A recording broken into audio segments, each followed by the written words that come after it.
Bwana, unamjua Cristofao Pesencians Mabululu, mshambuliaji hatari sana ambaye anacheza pale kwenye kikosi cha Al Ittihad. Ni miongoni mwa washambuliaji ambao wamesumbua sana kwenye bara la Afrika kwenye michuano ya AFCON ambayo ilifanyika pale Ivory Coast akiwa na timu ya taifa ya Angola.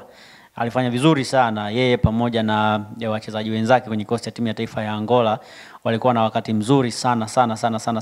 Na ni mshambuliaji ambaye anacheza pale Al Ittihad. Nafikiri kwenye mechi pia ya Simba dhidi ya Al Ittihad kwenye kombe la shirikisho barani Afrika mlimuona pale Benjamin Mkapa, alipiga bonge moja la bao. Lakini pia kwenye ile game ambayo ilifanyika kule kwao Libya tulimuona. Ni miongoni mwa washambuliaji bora sana kwenye kikosi cha Al Ittihad kwa kipindi kile. Lakini huyu ni mshambuliaji ambaye anaonekana hana furaha kwenye kikosi cha Al Ittihad, na inaelezwa kwamba tayari yuko kwenye mchakato wa kuvunja mkataba na klabu ya Al Ittihad ili akatafute changamoto sehemu zingine.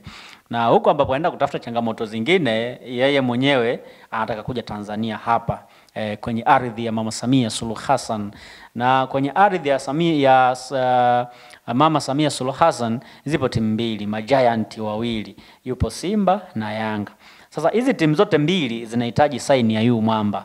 Lakini unawajuaga Simba Simba mnawajua vizuri. Ni wataalamu wa kuiba wachezaji.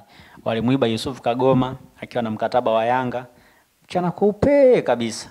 Nakumbuka mpaka Yanga walitoka na mikataba na wakati ule mwanasheria wao na afisa habari Alikamwe pamoja na watu mbalimbali, watu wa digital wa Young Africans. Unakumbuka toka na mikataba wanaimba hivi wanacheza na ile mikataba ile ya Kagoma. Lakini mwisho wa siku Simba wakafanya umafia wa kutisha, wakamchukua Kagoma wakamtia pale Msimbazi.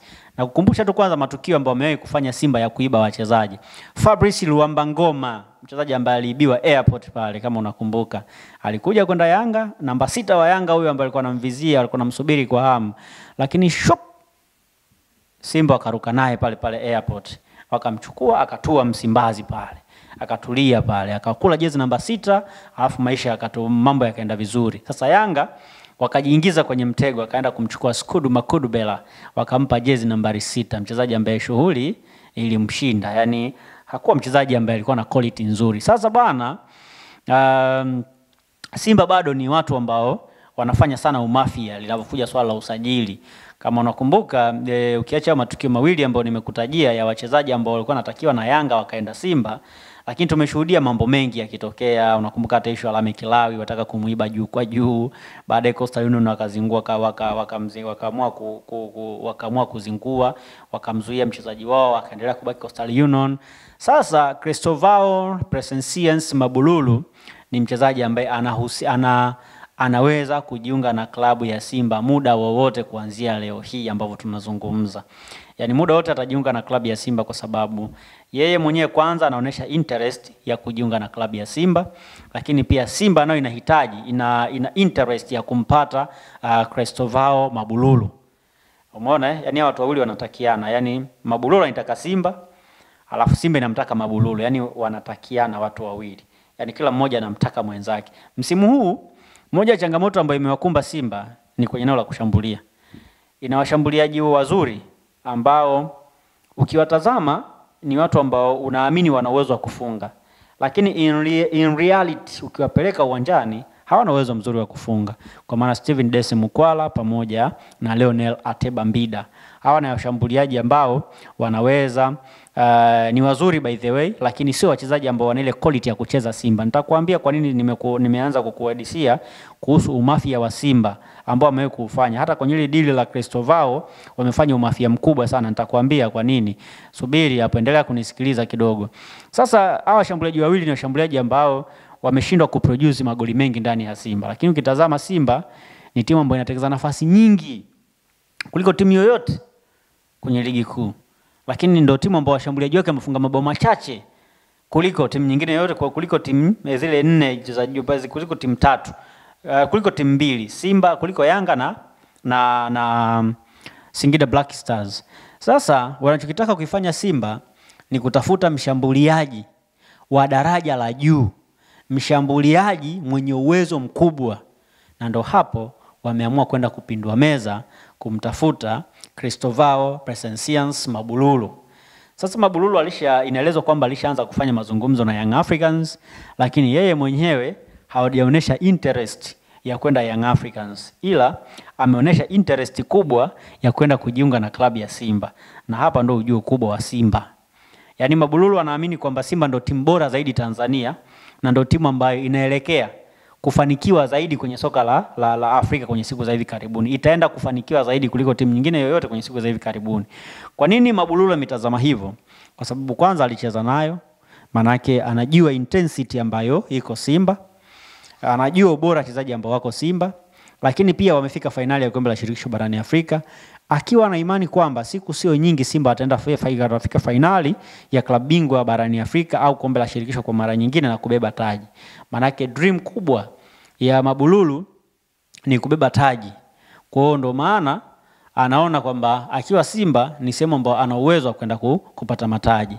Kwa taarifa ambayo nimepata kwa watu ambao wanamwakilisha, manake taarifa nimepata kwa watu ambao wanamwakilisha Mabululu, wao wanaona kwamba Simba iko kwenye level kubwa sana barani Afrika. Na kwao ni fahari kuona mtu kama Mabululu anacheza Simba. Yaani kwao ni fahari. Unaona namna ambavyo Simba imekuwa kubwa Lakini kwa nini hawaoni kwamba Mabululu kucheza Yanga ni fahari? Hawaoni hivyo kwa sababu wanaamini kwamba Yanga hii inafanya vizuri kwenye mashindano ya kimataifa kwa kubahatisha. Yaani ile consistency haipo. Na of course yes. Msimu mwaka juzi Yanga wacheza finali ya kombe la shirikisho. Msimu uliofuata wameishia robo finali kwenye klabu bingwa. Msimu huu wameishia makundi. Sasa sometimes ukiwa na mchezaji ambaye ana muendelezo mzuri, ukiwa na timu ambayo ina muendelezo mzuri, manake kila season itakuwa inaandika chapter mpya. Kila season itakuwa inaandika chapter mpya. Simba ina zaidi ya misimu 6 wanagonga robo finali. Ina misimu 6 wanagonga robo finali. Msimu wa 6 wamefika finali. Manake they have something special. Wana kitu fulani special sana. Na ukitazama wanaongoza kwa kufunga mabao ni viungo tu wa Simba. Kwa mfano Jenchaza Ahua, ambaye hata kwenye kombe la shirikisho yeye ni top scorer namba 2 kutoka Simba. Wa kwanza ni Kibu Denis mwenye mabao 3 kuanzia kwenye hatua za group stage, lakini ukiunganisha na mchezo wa playoff ambao wacheza dhidi ya Al Hilal, dhidi ya Al Ittihad, hii ambayo inamiliki Al Hilal Omdurman, Al Ahly Tripoli. Yes, Al Ahly Tripoli ambayo inamiliki Mabululu, atakuwa ana mabao 4, ndo top scorer wa Simba. Lakini pia ukitazama anayefuata ni Jenchaza ambaye amesoma kwenye mabao 5, amefunga 3, ameassist mara 2.